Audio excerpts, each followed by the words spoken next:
G'day and welcome back to my channel. Now it's been a little while since I've done the Varyag, and the reason is, well, it was kind of fiddly doing all those little boats, and then I needed a break.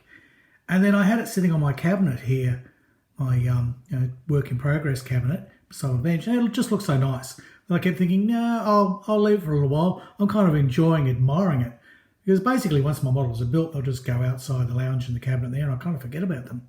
So I have been guiltily enjoying the ship in its state.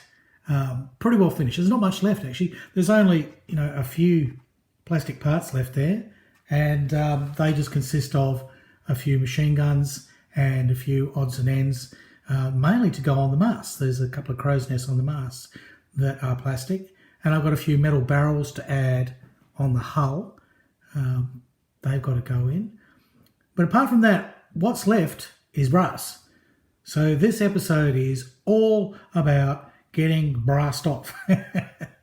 No, it'll be good. It'll be good. Now we've got some rails here, and these came with the deck that I got.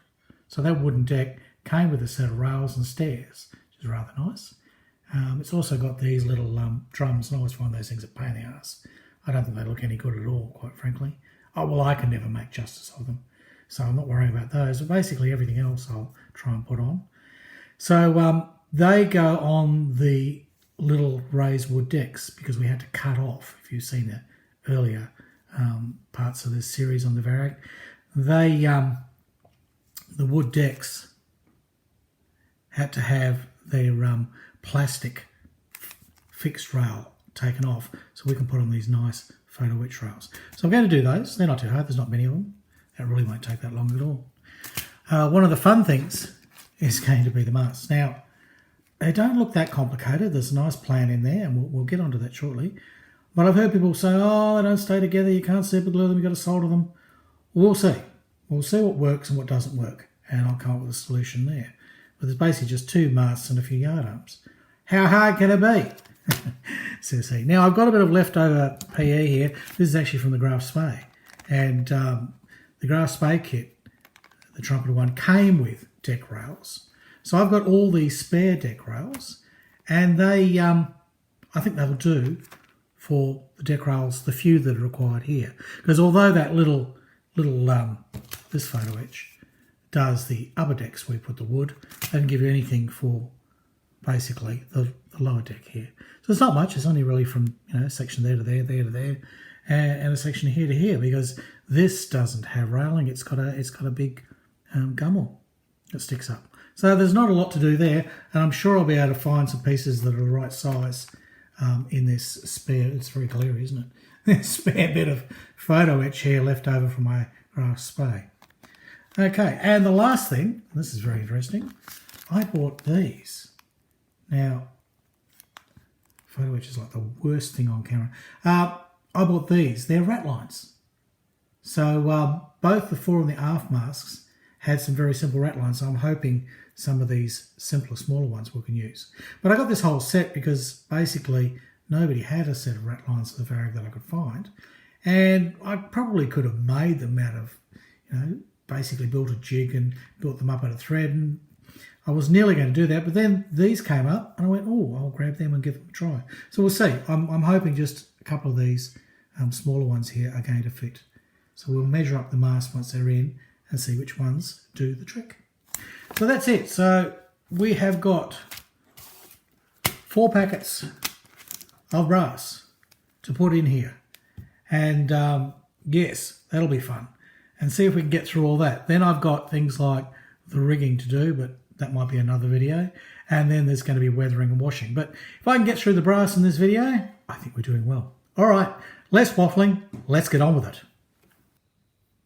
The master instructions have a few little things here they want you to know. One is that the holes in the kit, which the masts sit in, are too small. So they're recommending a 2.5mm drill. So I had to drill into mine. And you'll also have to do that with the crow's nest, because there's only a little slot in there, because Zvezda's kit has plastic bottom, plastic at the top that slots in. So you'll have to drill that out. I found it was easy to drill out the bottom because you've basically got a sort of a guide there with the hole. So It was better to drill out from the bottom of the crow's nest, because you can basically get your drill bit in there as guide in, no problems at all.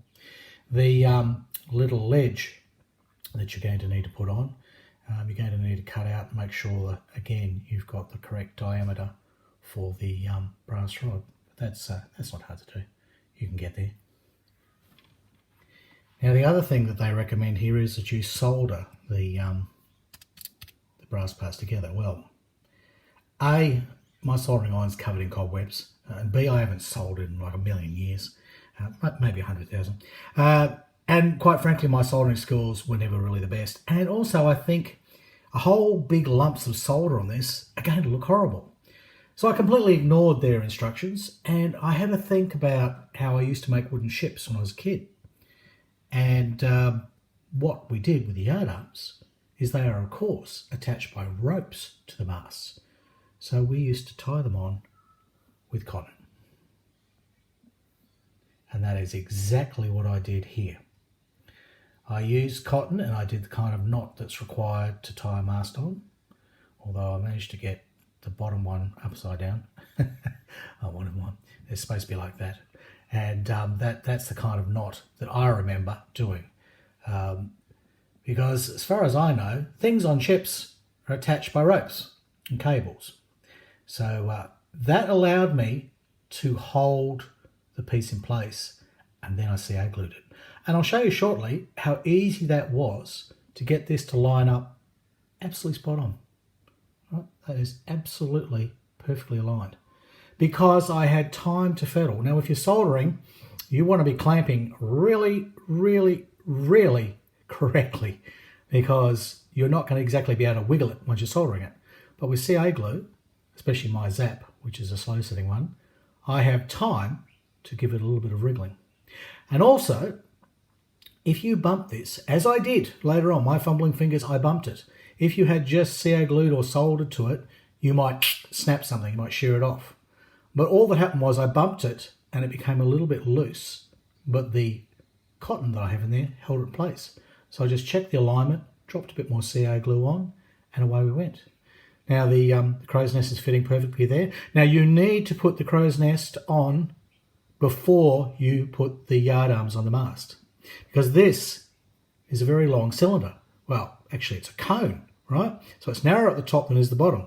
So if you put your yardarms on first and then you go and put this on, we're going to have to drill a bigger hole up its bum here, push it up, which means then you're going to have to fill it. So yeah, so we'll do the crow's nest first. Requires a little bit of sanding. It's not too bad actually when it comes off the screws. But crow's nest on first, slide that down to the point. Now, the points that they sit. Now, I sat there with scale drawings and I measured things and I measured the model and I got out my bloody abacus and I flicked things around and I slid my slide rule. And then I noticed this. See these two little lines on here? There was nothing to tell you what they were. They're not actually marked on the brass. And it just so happens they are the exact points for the crow's nest and for the little lighting platform. So when I go to do this one, which I'll do with you shortly, I won't have to do all those calculations and mess around for ages with scale drawings. That'll be for the crow's nest. That one will be for the platform. And these are perfect scale drawings too. If I get my... if I put that over there, it is spot on. Okay, so what we're going to do is I'm going to tape this to my hobby desk and use it just like we used to build balsa wood aeroplanes and ships in the old days. Is we used to tape the plans or pin the plans to our board, and then we would build over the top of the plans and we'd use them as the guides to exactly how the thing should go together. So I'm using a lot of old skills here, and I think they apply.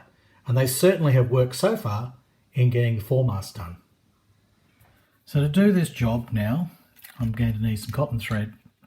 I'm going to need something to clamp and hold, and I'll need a toothpick to apply my CA glue. And that's about it really. Oh, I might need a knife in there to do some trimming. So basically we just line this mask. This is the stern mask. and we line it up on there. Now, see how everything's wobbling around? This is where we will need to tape things down so they're a bit more securely. So, some trusty little painter's tape here. I don't waste my good Tamiya tape on anything else. I'll line it up to the grid line on my board, just in case I need to check angles. Talk about yourself. Smoking if you got them. Oops, I think I get in trouble for saying that these days. Right, so that's on there, and then what we'll do is, to make sure this rod is not popping around everywhere, or this mast, right, I'm going to very carefully use my little clamp here and hold that in position. So now things are a little easier to work with. It'll still, if I bump it, it'll still go everywhere, of course, but hopefully that solved the problem that I found, that things were wobbling all over the place. Right, well, let's get on with it. Just had a thought while I was doing this, actually. Thinking back again to how we used to build wooden ships and wooden aircraft, balsa, when we had things on the board, we used to pin them. Admittedly, the balsa, you could stick a pin straight through it. But you could, if you wanted to hold this a bit more securely, is put a couple of little pins either side of the mast. And that'd be another way to hold it in place while you do everything. It probably would also be a good way to position your yard arms as well. You could pin them.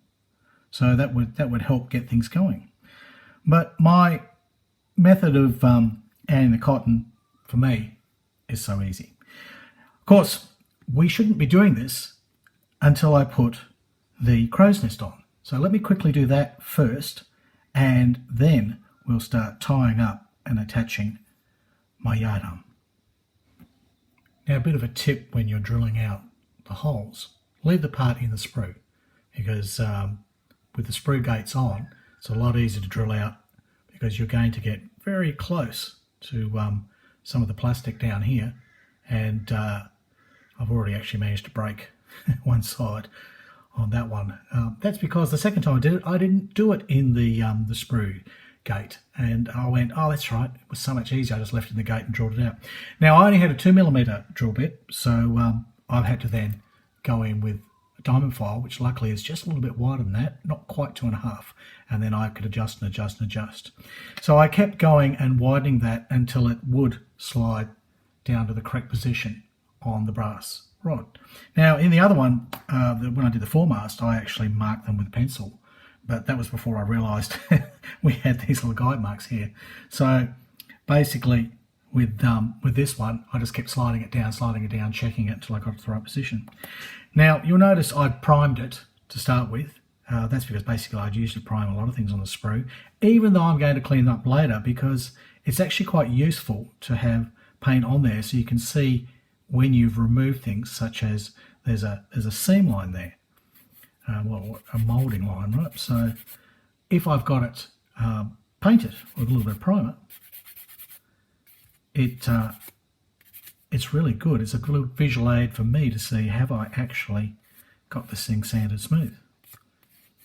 And remember, whenever you're doing curves, you don't do them flat, flat, flat. You do your curves in a curve motion. I've shown that before. It's such a simple little trick.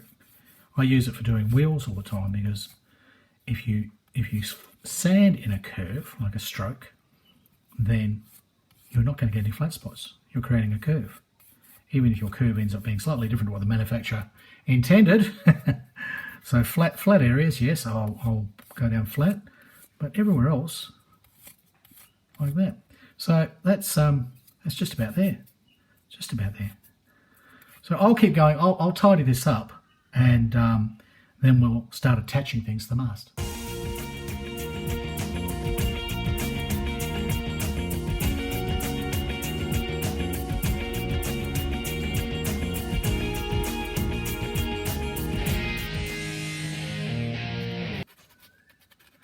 So that's come up quite nicely, and again my lovely little 3M spongy sandpaper comes in perfect for doing something like this, where you want to get into a little hole there, get a nice edge on it. Now, I had thought of removing this actual little lip here, which is simply a guardrail covered in some weathering cloth, or something to basically keep the weather out. Because like I did with the rest of the Varyag, I'd removed these little plastic rails, or plastic edges, and I'd replaced them with photo etch rails. Well, I'm going to. You'll see that shortly. And I could have done that here, but quite frankly, it's very fiddly, and I'd already avoided that in the stern. There's a little observation tower with a compass, a compass I think it is, on the stern there, on the stern bridge, and so I'd already not bothered there. So to be consistent, I'm not going to bother here, but it would be a very tiny, fiddly bit of photo etch. So it sort of gets to the point where, can I see it? Can I hold it? Can I fiddle with it? Sounds a bit rude, doesn't it? When it's too little, you don't play with it. That's basically the moral of the story. So, okay, so that's looking quite good. Let's see now if that will squeeze down. And what I did with the other one is I made sure everything was friction fit. Like I didn't make it loose. So push that down to about there. That's comfortable at that point. And gee, that's so close. Now I found this little mark was actually for the base of the crow's nest. So that's where I wanted to get that too. So if I get my base of the crow's nest on there, look at that. Spot on, just like I bought one. So that is good, and check for perpendiculars. So this is where your hobby board with its lines comes in very handy, because you can line the mast up on there and have a look and go, oh no, it just needs a little tweak. So it needs a bit of a tweak that way before I CA glue it in position. So how's that looking now? Looking pretty good. Yes, I think that's good. From the angle I'm looking at, you probably had a better view of the camera, but anyway, I will double check that off camera and make sure that's correct, and then I will sea glue. Sounds like something from the Goons. Oh, sea glue. That was sea goon, wasn't it? Yes. Do you know that? Yes, you're probably all too bloody young, you friggin' millennials.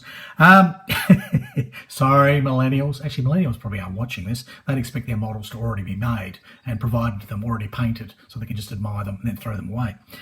That's a father speaking, isn't it? Okay, I'll CA glue this into position. I won't worry about putting on the little lighting ledge just yet, because I will knock that off. But with that in position, I can now proceed to put the yard arms on. Now to hold everything in place, as I said, I'm going to use these little tweezers that lock into shape. I've also got a big heavy weight on it, and that I found that really helped to stop the thing from wobbling about. So I can position that and then drop it down carefully to hold my mast. Now, you have to be very careful with these things, because you don't want to bugger and break them. And now I can get that aligned. I think I'm spot on there. Yeah, I don't know what you're seeing, but I'm seeing it as pretty spot on here. Now, at this point, because you've put the crow's nest on, your brass yard arm, it won't sit. So if you're going to solder, you'll have to find some way to figure out to hold that in place, because, yeah, or you're going to just have to put your crow's nest on with a bigger hole and fill it. And you could do that, I suppose. You could do that. So to get around this problem, what I'm doing is I'm going to use a piece of cotton thread, which I've lost. No, here it is. Oh, goodness me.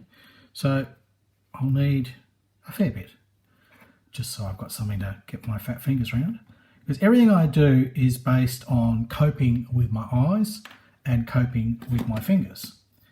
And I was a lot more dexterous, and also my eyesight was a lot better when I was younger, I tell you, but now I'm not. So first I want roughly the position that's going to be on the mast. So I'm just going to basically just do a simple knot just for positioning. That's all this is for.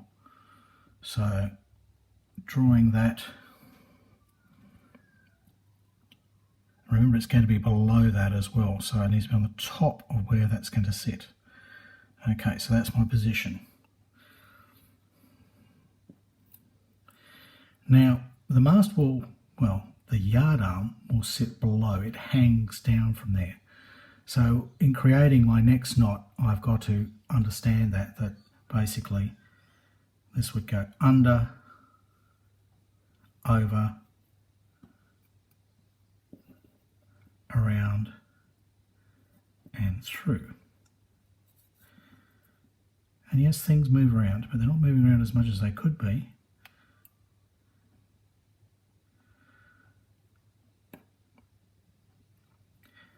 It's the first time Harry Houdini isn't talking. Yes, it's because I'm bloody concentrating, mate.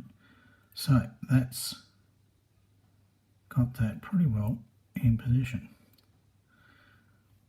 Okay, that's one. So again, under, over. This is like, did you see my last video on the slipper, the slippery slipper? Under, over. Oh look, under, over, under, over. It's all so much fun. It's all fun and games to someone packs around. As you can see, things are wobbling around. This is me. This is my wobbliness. You will probably do a better job, honestly. All right, so I now have roughly in place. Now the reason of doing that first knot is at least I'm tying back every time to a common point. Having that first knot in place meant this thing isn't going everywhere. It is sort of rotating, and yeah, I know it doesn't look perfect, but I can now get these lines in. Right, so they're looking pretty good. That's about right. Okay, and there is the twist. That's only due to the knot underneath, but that'll disappear once we see glue. So basically that's almost hanging in position. What I need now is something to make sure that it doesn't go askew. So I need two things exactly the same height to prop that up.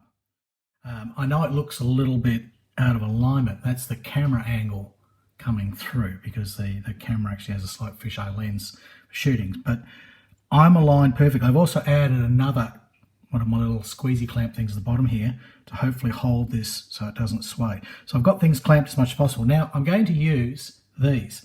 These come as a kit. I'll show you a little pic here. It's a great little kit by Trumpeter. It actually comes on a sprue and you cut them all out and you assemble them, and it makes a little jig, and it has 101 uses. And one thing I've used it for so many times is things like this, where you want to get something level. I do it with aircraft tailplanes and that sort of thing. So that will allow me to prop this up. And I can see already that I need to slide my yard arm through. It's a little bit too far to one side. So that's a big help.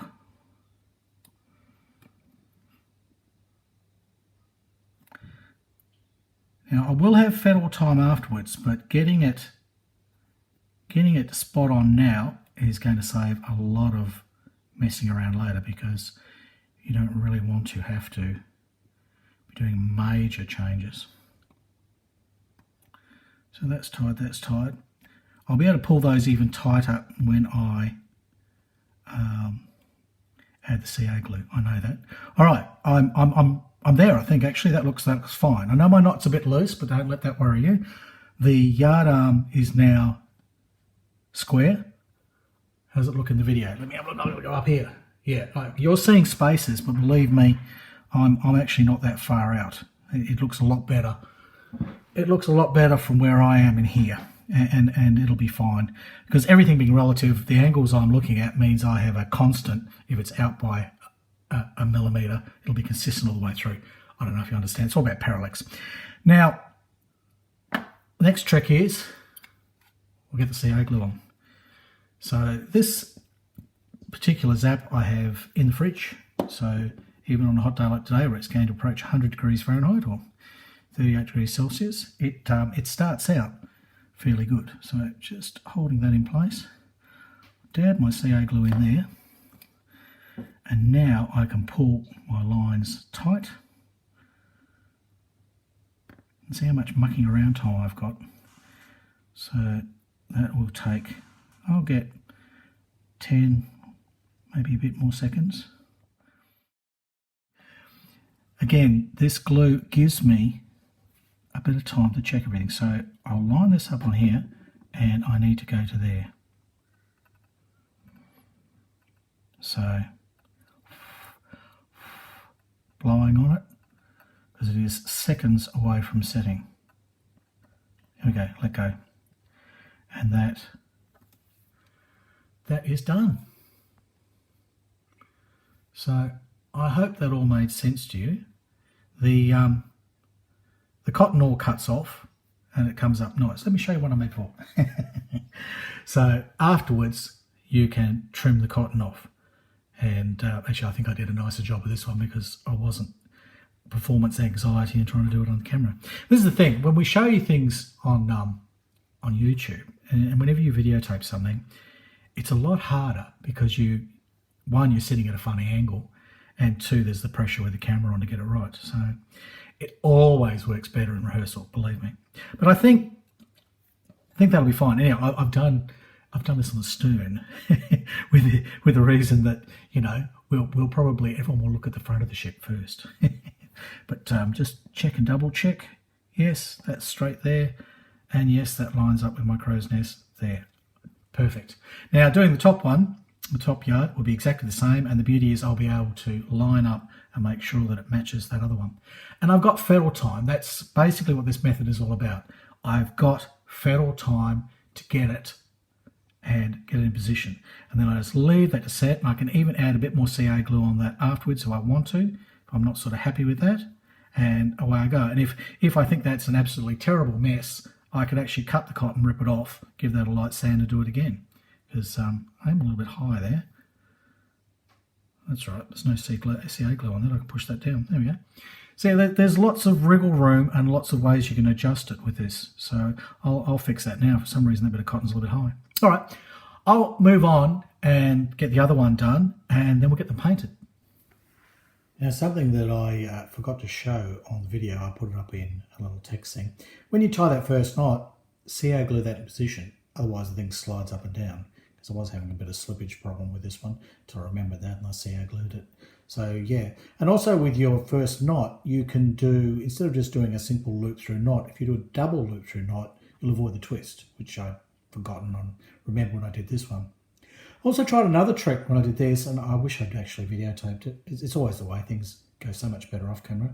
Is I actually did the knot loops, the loops for the knots without the mast or the spar in, right? The yard arm. And then I had them sitting there loose, and then I slid the yard arm through the loops, pulled tight. That was actually the best method I've come up with. But I mean, this is only my fourth one, so as always the case, by the time you finish doing the technique, you've got the hang of it. So now if I was doing some more. Now, one tricky piece we've got to put in is there's one that goes an angle here. So this is the offending one. Now, I've had to think about this, and what I'm going to do is I'm going to tie some cotton here first, which will give me a little ledge for that to sit against. I'll be able to poke the end of it, because again, it's a very pointy, it's almost like a needle type thing, this little yard arm. So I better poke it in there, and then I can just see how I glue it in and try and hold it in position while the glue sets. I'll do that off camera because it's a fiddly thing, and we'll see if it works. Well, I've had some success. Yes, I'm very happy with this. Bit of a dry fit here at the moment to see how it all turns out. I managed to get that little boom there in the aft mast, and my technique of tying the cotton around there, I'll lift that out because it's only dry fitting with a little bit of blue tack. So that has turned out exactly as I wanted. Now the angle of that little boom there, the instructions showed it fairly tight, but actually I found out from my references that it's 60 degrees. So that's as best as I could do. So I tied the bit of cotton, as I said. I then got the little brass boom there, dipped it at the pointy end in some CA glue. Now you need to be careful here. There's a little bump and a little ridge there. It's going to be a bit hard to see. I'll try and do a close-up photo for you. There's a little bump ridge there. That needs to be on the basically the outside, not the inside, because I put it in back to front first and they went, oops.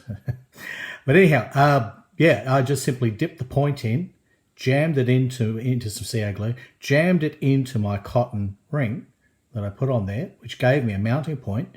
And then once it was tacky, I could adjust it back and forth until I've got it basically exactly perpendicular. I've also put on the front little searchlight platform there.